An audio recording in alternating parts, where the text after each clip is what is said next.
사무엘하 19장 1절에서부터 8절까지 말씀. 하나님의 말씀을 받들어 봉독할 때에 살아계신 하나님의 음성을 들으시기 바랍니다. 어떤 사람이 요압에게 아뢰되 왕이 압살롬을 위하여 울며 슬퍼하시나이다 하니 왕이 그 아들을 위하여 슬퍼한다는 말이 그날의 백성들에게 들림에 그날의 승리가 모든 백성에게 슬픔이 된지라. 그날의 백성들이 싸움에 쫓겨 부끄러워 도망함같이 가만히 성읍으로 들어가니라. 왕이 그의 얼굴을 가리고 큰 소리로 부르되 내 아들 압살롬아 압살롬아 내 아들아 내 아들아 하니 요압이 집에 들어가서 왕께 말씀드리되 왕께서 오늘 왕의 생명과 왕의 자녀의 생명과 처첩과 비빈들의 생명을 구원한 모든 신하들의 얼굴을 부끄럽게 하시니 이는 왕께서는 미워하는 자를 사랑하시며 사랑하는 자를 미워하시고 오늘 지휘관들과 부하들을 멸시하심을 나타내심이라. 오늘 내가 깨달으니 만일 압살롬이 살고 오늘 우리가 다 죽었다면 왕이 마땅히 여기실 뻔하였나이다. 이제 곧 일어나 나가 왕의 부하들의 마음을 위로하여 말씀하옵소서.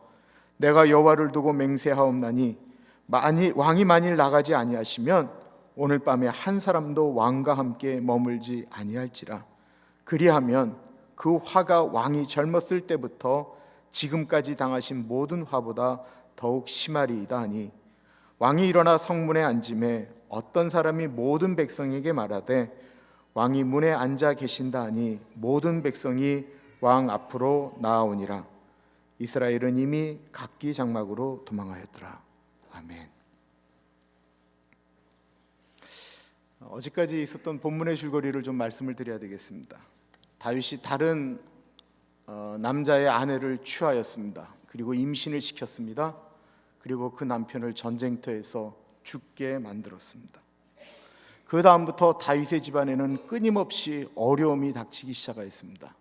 대표적인 어려움이 형제가 형제를 죽이는 것이었습니다. 다윗의 큰 아들인 암논이 엄마가 들은 이복 여동생 다말을 좋아해서 그 여동생에게 해서는 안 될 짓을 하게 됩니다. 그 여동생의 친오빠가 바로 압살롬이었습니다. 압살롬은 아버지가 당연히 암논 형에게 벌을 내리실 줄 알았는데 다윗 왕은 본인이 가늠한 잘못을 저질렀기 때문인지 암논에게 아무런 제재도 취하지 않았습니다. 그래서 압살롬은 아버지 다윗에게 실망하고 본인이 직접 형을 죽여버립니다. 그리고는 도망을 갔습니다. 그렇게 3년 동안 아버지를 피해서 도망갔다가 다시 아버지에게로 돌아옵니다. 아버지 다윗은 3년 동안 그 아들 압살롬을 그리워하였습니다. 그러나 멀리 있을 때는 그리워하였는데 막상 또 눈에 보니 자신의 큰아들을 죽인 아들입니다. 그래서 돌아온 걸 알고는 2년여 동안 멀리하였습니다. 아들을 사랑하였지만 사랑한다라는 표현보다는 앞에 보면 얼굴을 찡그리기 일쑤였습니다. 아버지가 자신을 미워한다라고 착각한 이 압살롬은 반란을 일으키고 직접 왕이 되었습니다. 다윗은 아들과 싸우고 싶은 마음이 없습니다. 그래서 그냥 밤에 무작정 도망을 갔습니다. 전쟁에 나가면 패할 줄 몰랐던 다윗 왕이 아들과는 싸우고 싶지 않았던 것입니다. 왜 그랬을까요? 만약에 아들 압살롬이 아버지 다윗을 죽이면 그 아들은 아버지를 죽인 페류나가 됩니다. 아버지 다윗이 압살롬을 이기면 다윗은 아들을 죽인 아버지가 됩니다. 그래서 싸우고 싶지 않았습니다. 그러나 결국 압살롬의 군대와 다윗 왕의 군대가 전쟁을 벌여 다윗 왕의 군대가 이기게 되고 압살롬은 그 전쟁에서 죽고 맙니다. 다윗은 왕이기 전에 아버지였습니다. 그는 어떻게 해서든지 압살롬을 살려주고 싶었습니다. 아들이기 때문입니다. 그러나 그 압살롬은 죽고 말았습니다. 비록 아들과 전쟁을 치르고 있었지만 다윗의 관심은 아들이 살아있느냐였습니다. 그러나 부하들에게 들려온 소식은 다윗의 군대가 이겼다라는 말과 아들 압살롬이 죽었다라는 말이었습니다. 그 소식을 들은 다윗은 자신의 자리를 빼앗은 아들이었지만 그 아들이 죽었다라고 할 때 그것은 자신의 잘못이다라고 생각해서 그는 슬피 울었습니다. 내 아들 압살롬아, 내 아들 압살롬아, 압살롬아. 심한 통곡 가운데 다윗은 그렇게 울었습니다. 오늘 본문은 그렇게 울고 있는 다윗왕, 그 울고 있는 다윗왕을 배경으로 일어난 그 다음의 일입니다. 1절을 보십시오. 어떤 사람이 요압에게 아뢰되 왕이 압살롬을 위하여 울며 슬퍼하시나이다 하니, 요압은 압살롬과의 전쟁에 다윗왕 군대의 국방부 장관으로 나가서 전쟁을 이끈 사람이었습니다. 그리고 압살롬을 살려달라는 다윗왕의 부탁이 있었지만 그 압살롬을 직접 죽인 사람이기도 하였습니다. 요압은 아마 전쟁 끝난 다음에 성으로 돌아오고 있는 길이었습니다. 그들은 참으로 어려운 전쟁을 하였습니다. 비록 같은 민족 간의 전쟁이었지만 요압은 나라를 지키려고 최선을 다했습니다. 그를 따르는 부하들도 그 전쟁에 목숨을 내놓고 최선을 다했습니다. 그런데 다윗왕이 머물고 있는 성읍으로 들어가고 있는 와중에 누군가가 달려옵니다. 그리고는 이야기합니다. 요압 장군님, 지금 성 안에서 다윗 임금이 아들 압살롬이 죽었다고 통곡을 하고 있습니다. 그 이야기에 승리의 기쁨에 떠있던 다윗의 군대가 모두 절망하고 맙니다. 2절과 3절을 보십시오. 왕이 그 아들을 위하여 슬퍼한단 말이 그날의 백성들에게 들림에 그날의 승리가 모든 백성에게 슬픔이 된지라. 그날의 백성들이 싸움에 쫓겨 부끄러워 도망함 같이 가만히 성읍으로 들어가니라. 전쟁에 이겼습니다. 누구를 위한 전쟁이었습니까? 오로지 다윗왕 한 사람 지키겠다라고 벌였던 전쟁이었습니다. 그런데 그 왕이, 다윗왕이 전쟁에서 이겼다고 기뻐하기는커녕 반대편에 있는 아들 죽었다고 슬피 우니까 병사들은 이겼다라고 말하는 것 자체가 부끄러운 것이었습니다. 전쟁에 이겼지만 그들은 마치 패전한 병사들처럼 아주 가만히 조용히 발소리 안 나게 성읍으로 들어갔다라는 것입니다. 여기서 정말 묘한 것을 발견하게 됩니다. 다윗의 마음에는 아들 압살롬이 들어가 있습니다. 그리고 다윗 병사들의 마음 가운데는 왕인 다윗이 들어가 있습니다. 사람들의 마음에는 각기 무엇인가 중요하게 생각하는 것이 들어가 있습니다. 마음속에 들어가 있는 것이 크면 클수록 그것이 사람의 모습 속에는 나타나게 되어져 있습니다. 아버지인 다윗에게는 자신과 함께 죽기를 각오한, 그래서 그 고생을 한 병사들이 들어가 있지를 않습니다. 오직 다윗에게는 그 마음 가운데 아들만이 들어가 있습니다.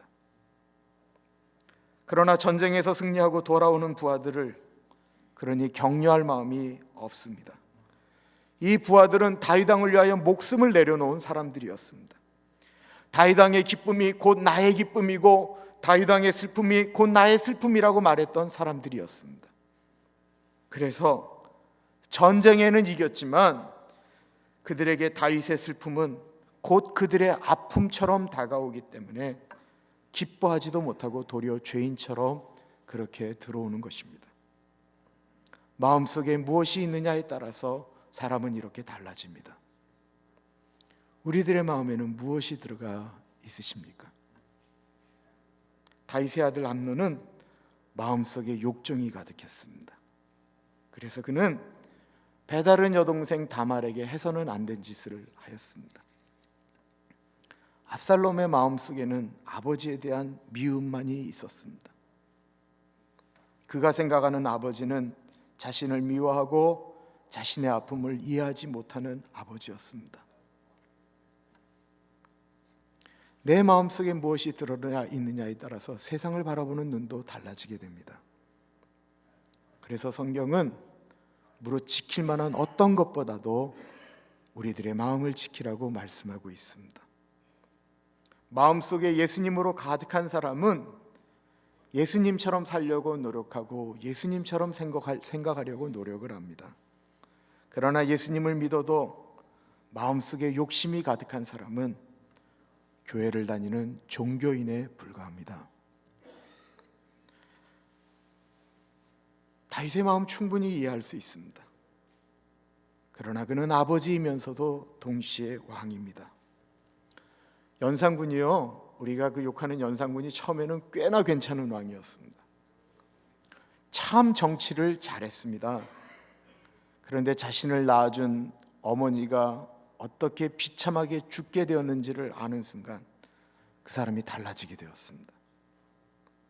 아들이 엄마 사랑하는 것 당연합니다. 아름다운 것입니다. 그러나 그 엄마가 어떻게 죽었는지를 알게 되는 순간 연산군은 자기 주변에 엄마의 죽음과 관련되어져 있던 모든 사람들을 다 죽였습니다. 심지어는 이미 죽은 사람의 시체를 끄집어내서 소위 말하는 부관 참시를 했습니다. 왕이 백성들의 마음을 헤아리지 못하자 온 나라는 공포 가운데 떨어야만 했습니다. 그때 연산군이 자기 마음속에 있는 것들을 좀 비웠더라고 한다면 연산군은 참 훌륭한 왕으로 역사 속에 남았을 텐데 말입니다. 예수님을 생각해 봅니다. 저는 빌립보서 2장에 있는 그리스도 참일성을 참 좋아한다라고 여러 번 말씀드립니다. 너희 안에 이 마음을 품으라 곧 그리스도 예수의 마음이니 그는 근본 하나님과 본체이시나 하나님과 동등됨을 취할 것으로 여기지 아니하시고 오히려 자기를 비워 종의 형체를 가지사 사람의 모양으로 나타나셔서 이 땅에 오셔서는 죽기까지 복종하셨으니 곧 십자가에 죽으심이라. 이러므로 하나님이 그의 이름을 모든 이름 위에 뛰어난 이름을 주사 하늘 위에 있는 자들과 땅 위에 있는 자들과 땅 아래에 있는 모든 자들로 그 예수님의 이름 앞에 무릎을 꿇게 하시고 모든 사람들이 예수 그리스도를 입으로 주라고 시인할 수 있도록 그래서 하나님이 영광을 받으셨다라고 말씀하고 있습니다. 예수님 마음 안에 있었던 것이 무엇입니까? 겸손이었습니다. 순종이셨습니다. 사람을 살리시는 사랑이었습니다. 하나님이신데 인간이 되셨습니다. 하나님 나라의 영광도 버리셨습니다. 아주 가난한 동네 베들레헴이라고 하는 곳에서 태어나셨습니다. 좋은 병원에서 태어나신 것이 아니고 마구간에서 태어나셨습니다. 좋은 가문의 집이 아닌 목수의 집에서 태어나셨습니다. 공부하실 수도 배부르게 먹으실 수도 없는 집안 형편 가운데 태어나셨습니다. 그러나 예수님에게는 그런 것이 중요하지 않으셨습니다. 예수님의 마음속에는 어떻게 하면 죄로 죽을 인간을 구원하실 수 있을까? 그것만이 있으셨습니다. 예수님이 십자가를 지십니다. 그때 예수님이 자신들을 사랑하는 줄도 모르는 사람들이 예수님을 향하여 조롱을 하기 시작합니다. 너는 구세주가 아니냐? 너는 하나님의 아들이라고 말하지 않았느냐? 십자가에서 내려와 봐라 라고 말을 합니다. 예수님에게 침을 뱉고 예수님을 때리고 예수님 자존심 상하게 하는 말들을 무수하게 던졌습니다. 그러나 예수님은 아무 말을 하지 않으시고 십자가를 지십니다. 왜 그렇습니까? 예수님의 이 마음 속에는 하나님 아버지에게 순종하시겠다라는 마음과 사람들을 사랑하는 마음으로만 가득 차 있으셨기 때문입니다. 아버지 다윗 이해할 만합니다. 그러나 그렇게 울고 있어야 되는 것은 백성들이 돌아오기 전이어야만 합니다. 이제 그는 다시 왕으로서 백성들의 마음을 이해해 주어야 하는 자리에 있었습니다. 백성들이 그렇게 죄인처럼 들어옵니다. 아마 다윗도 자신들의 군사들이 들어오는 소리를 분명히 들었을 것입니다. 그들의 침울한 느낌도 느꼈을 것입니다.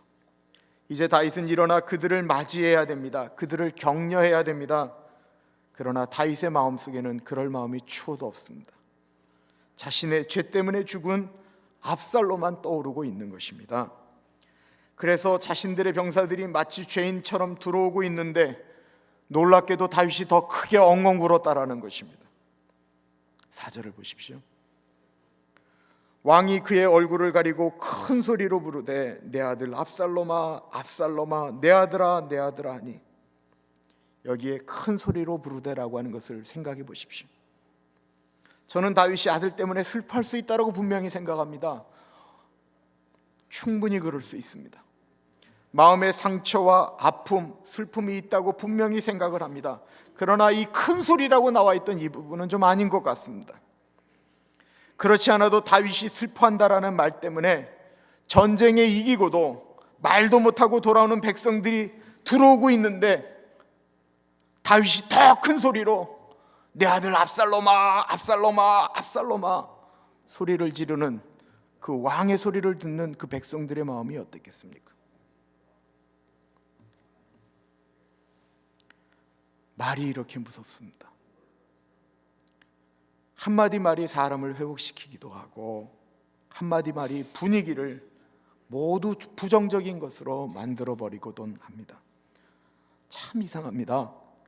말은 사람을 살리고 회복시키고 웃게 만들기도 하고, 말은 사람을 낙심하게 만들고 온종일 기분이 완전히 잡치도록 만드는 것도 말의 능력입니다. 그래서 우리가 말을 주의해야 됩니다. 자신의 감정을 드러내는 것도 상황을 좀 보아가면서 말을 해야 됩니다. 가늠하다 현장에서 잡힌 여인에게 예수님은 아무런 말씀을 하지 않습니다. 주변에 있는 사람들이 말을 합니다. 이 여자를 당장 돌로 쳐서 죽여야 됩니다. 그리고 그들의 손에는 다 돌들이 들려져 있었습니다. 그리고 말할 것이 없습니다. 저 남의 가정을 파괴한 저 여자의 뻔뻔한 얼굴을 쳐다보라. 그런데 그때 예수님은 침묵하고 계셨습니다. 그 예수님의 침묵은 말을 많이 하는 사람들로 하여금 생각을 하게 만들었습니다.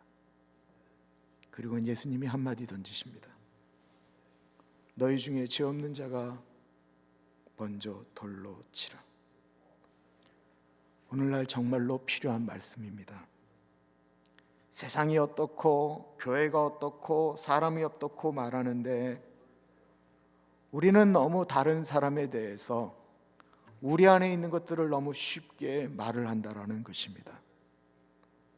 뽕나무 위에 올라가 예수님을 바라보는 욕심쟁이 삭개오에게, 어른인데 예수님 한번 보겠다고 나무 위로 올라가 있는 삭개오에게 다른 사람들은 그 모습을 경멸하고 어른이 나무 위에 올라갔으니 그 웃긴 장면을 보면서 끼득끼득거리고 있을 때 예수님은 삭개오를 보며 말씀하십니다. 삭개오야 내려와라. 오늘 내가 너희 집에 좀 유하여야 하겠다. 예수님 굉장히 멋있다라는 생각이 듭니다. 사람을 좀 배려하실 수 있는 그런 멋있는 분이십니다. 그 사람의 입장에서 말씀하고 계십니다. 이제 다윗은 다시 흐트러졌던 나라를 다시 일으켜 세워야 할 자리에 있습니다. 그렇게 계속해서 슬픔에만 있어서는 안 될 자리에 있는 것입니다. 그런데 그렇게 울고 있습니다. 그때 요압이 다윗 왕에게 나아갑니다. 5절과 6절 보십시오. 요압이 집에 들어가서 왕께 말씀드리되 왕께서 오늘 왕의 생명과 왕의 자녀의 생명과 처첩과 비빈들의 생명을 구원한 모든 부하들의 얼굴을 부끄럽게 하시니 왕이 이는 왕께서 미워하는 자는 사랑하시며 사랑하는 자는 미워하시고 오늘 지휘관들과 부하들을 멸시하심을 나타내심이라. 오늘 내가 깨달으니 만일 압살롬이 살고 오늘 우리가 다 죽었다면 왕이 마땅히 여기실 뻔하였나이다. 요압이 지금 이렇게 말을 하고 있습니다. 다윗 왕이시여, 왕께서 그렇게 아들 압살롬 압살롬 부르시면 마치 왕의 군사들이 마치 잘못한 것이냐 하시면 우리는 어떻게 하라는 말씀입니까? 우리가 전쟁에 승리한 것을 왜 왕께서 부끄럽게 만들고 계십니까? 왕과 왕의 가족들을 위하여 생명을 걸고 싸웠는데 왜 우리로 부끄럽게 만드십니까? 차라리 우리가 죽었으면 왕이 기뻐하셨을 것입니다. 왕께서는 왕을 미워하는 사람들을 사랑하시고 왕을 사랑하시는 사람들은 미워하십니까? 요압의 이야기는 다 맞는 말이었습니다. 사람은 모두 자신이 한 일에 대해서 인정받고 싶어 합니다. 사랑한다라고 표현하면 반응이 오기를 기다리는 것이 사람입니다. 성가대가 찬양을 좀 잘했으면 내려오셔서 저를 보는 눈빛이 다릅니다.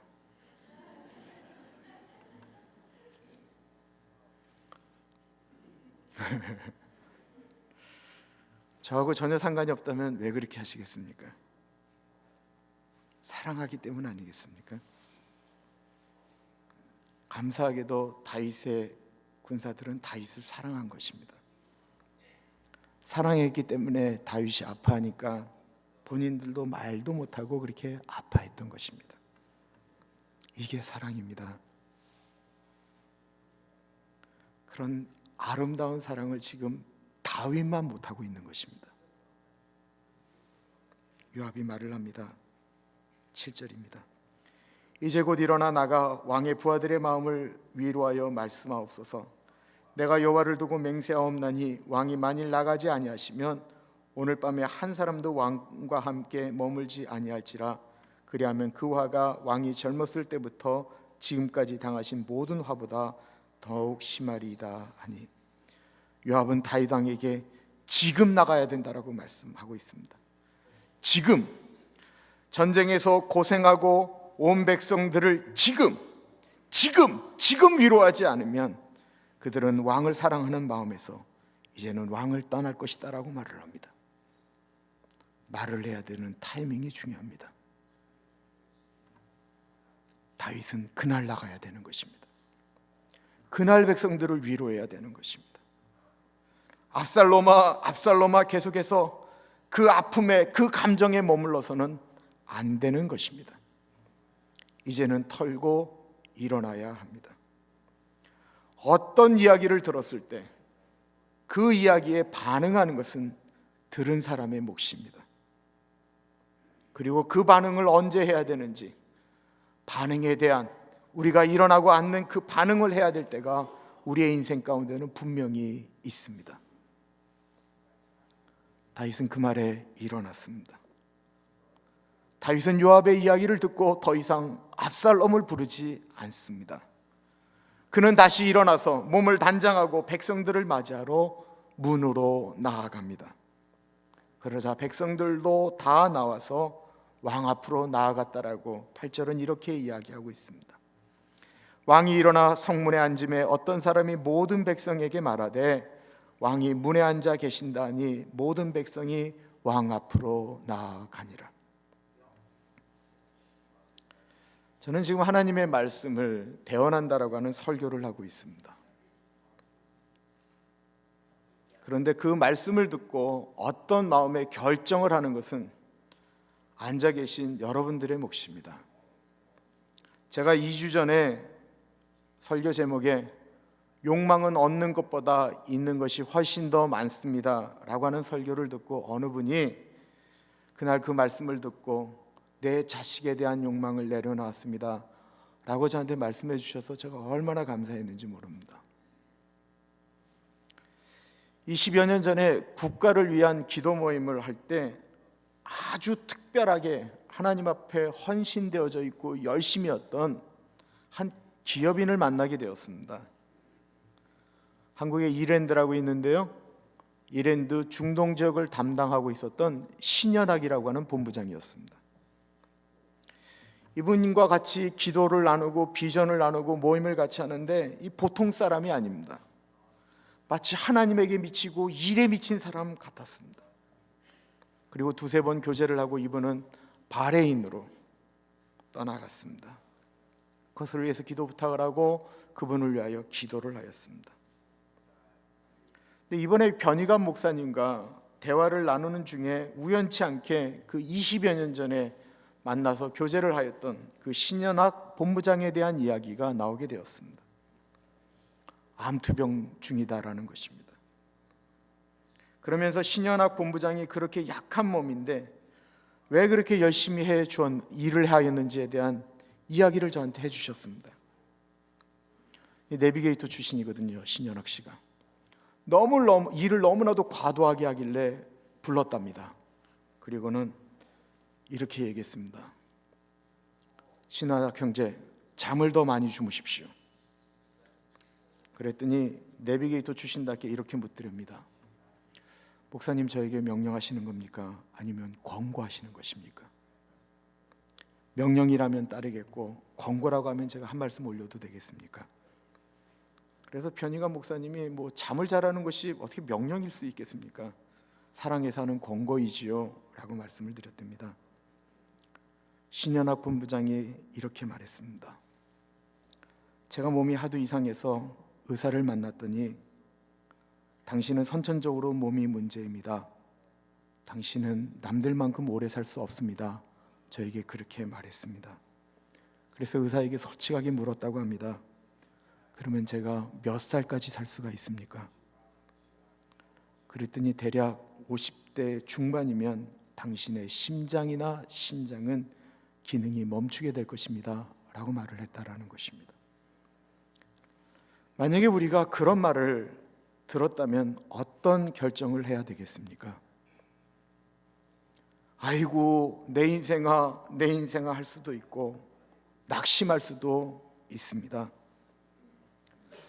그런데 그 이야기를 듣고 신현학 본부장은 이런 결심을 했다라고 합니다. 일반적인 사람들이 한국은 대략 65세면 은퇴하니까 65세까지 일하고 은퇴한다면 나는 그분들보다 10년 정도 덜 일할 수밖에 없구나. 하나님이 나를 부르시기 전에 내가 다른 사람들이 일하는 만큼 일하다가 부르심을 받고 싶은데 내가 하나님 앞에 갔을 때 그들만큼 일했다라고 이야기하려면 내가 잠을 줄이고 남들보다 더 열심히 일하는 방법밖에 없겠구나. 자신은 남들보다 먼저 죽기 때문에 남들 자는 것만큼 자고 그리고 자기의 몸을 쉬어서는 하나님 앞에 계산이 안 되기 때문에 그렇게 열심히 산다라고 고백했다라는 것입니다.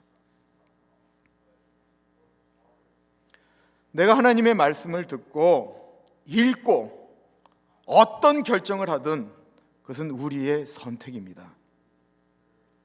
그 선택의 몫이 우리의 미래입니다. 우리의 인생 가운데 옛날 것에 묶여 있으면서 압살롬아 내 아들아 그렇게 머물러 계실 수도 있고 다시 일어나 예수님 붙들고 나아가는 것은 철저하게 우리들의 선택입니다. 기도하겠습니다.